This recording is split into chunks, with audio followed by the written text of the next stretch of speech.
Welcome to Bed Crime Stories Podcast. I'm your host, T. To my bed crimers, I hope you guys are having a wonderful day. To anyone new here, a warm welcome. Thank you for checking out the channel. Let me just ask that after listening to or watching this video, if you find you enjoyed it or learned something new, do me a favor, smash that like button and consider subscribing. Now, let's get started. On December 13th of 2022, defendant Bryan Kohberger, in the case of the 4 slain University of Idaho students, Kaylee Gonsalves, Maddie Mogan, Ethan Chapin, and Xana Coronado, left with his father Michael in tow for a cross-country road trip back home to Pennsylvania. Unbeknownst to either Bryan or Michael, law enforcement, knowing that his cell phone placed him in the King Road neighborhood where the crime occurred at least a dozen times over the past few months, wanted to keep a watch on Bryan. Unfortunately, thanks to part 2 of Airmail magazine's article about the case, we now know that the FBI lost track of Kohberger and his 2015 white Elantra right at the start of the long trip. Basically, as soon as he and his father Michael pulled away from Bryan's parking space at Washington State University in Pullman, it was at that point that Bryan took a strange turn and headed south toward Loma, Colorado, where he told his father he would pick up the I-70. Michael Kohberger had already Googled the directions from Pullman to Albrightsville, Pennsylvania. He knew that the most logical and direct route was basically a straight line across the country on I-90. So he was surprised by his son's insistence on that southern route, which added many extra hours and possibly even an extra day to the already incredibly long 2,500-mile journey back home. In fact, to drive the 902 miles from Pullman, Washington to Loma, Colorado takes on average 14 hours and 53 minutes, nearly 15 hours. And it really wouldn't get the father and son all that much closer to Pennsylvania.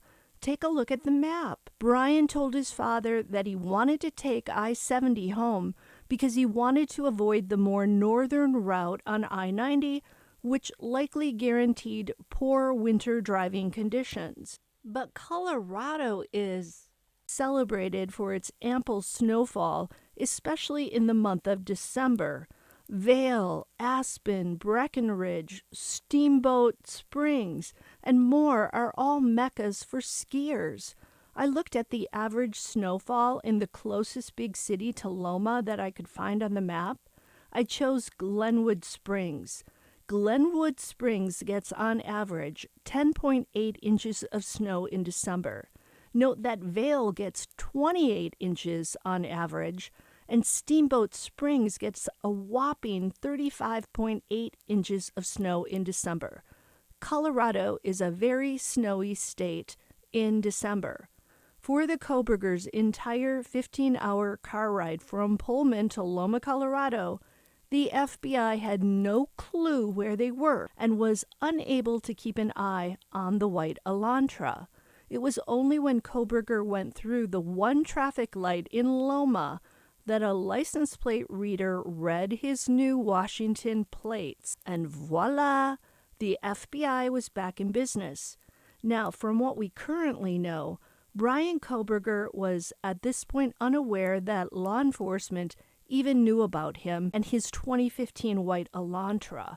Remember, the Moscow police had publicly announced they were looking for a 2011 to 2013 white Hyundai Elantra. It's possible, and maybe even likely, that Kohberger had no clue the police were onto him at this point. So why did Bryan Kohberger really drive south to Loma to reach the I-70 when that 15-hour trip of 902 miles did not propel him or his father much closer to home? Was it really because of the weather? We know Colorado likely would have made for snowy driving conditions. Or did Bryan have other ideas in mind? Despite him maybe not being aware that law enforcement were onto him, did he still prefer to take an unexpected route home just in case the cops were on his trail? Maybe. That seems like something a student of criminology might do if he committed a crime like the one in Moscow, Idaho. Did Bryan Kohberger have other plans for that jaunt? Those 15 hours are not just several hours. That's a very long time. And it would have taken the Kohbergers past mountains and also right past Utah's Great Salt Lake. Could Bryan have selected that route, A, to throw any possible eyes of law enforcement off his trail, and B, to throw away evidence of the crime, perhaps the clothing and footwear worn during the commission of that crime, and maybe even the weapon used? I think those are distinct possibilities. I could see Bryan having a bag of clothing tucked away in the trunk, maybe disguised as garbage or something for goodwill, and finding a way to discard it along the route, either when his dad wasn't watching or when his dad was perhaps at a rest stop along the way. Maybe his dad went into a restroom for a bathroom break. I think Bryan could easily have tossed evidence along that route without his father seeing. Remember, Michael Kohberger likely had no clue his son might be responsible for the horrific crime in Moscow. Most parents are not going to jump to that horrible conclusion right from the jump, unless their child has already done something like that before and they were aware of it and of their child's very dark, very violent thoughts. I will submit to you that losing track of Bryan Kohberger for 15 hours is more than just an embarrassment for the FBI. It may mean that any clothes worn during the crime and the weapon used may never be found. How will they ever search that entire journey? Every mountain pass, every rest stop, every inch of the Great Salt Lake. There's no way that they can. I'm actually thinking that Bryan Kohberger perhaps had this little trip down to Loma to catch the I-70 in his plan all along.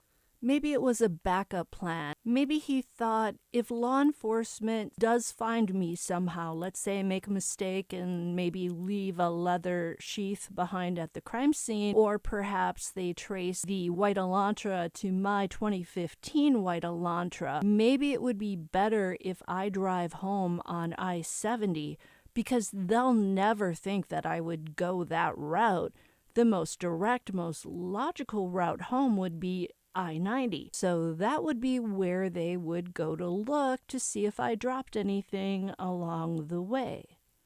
I don't know. I'm just thinking. What do you guys think? Let me know in the comments. Until the next time on Bed Crime Stories.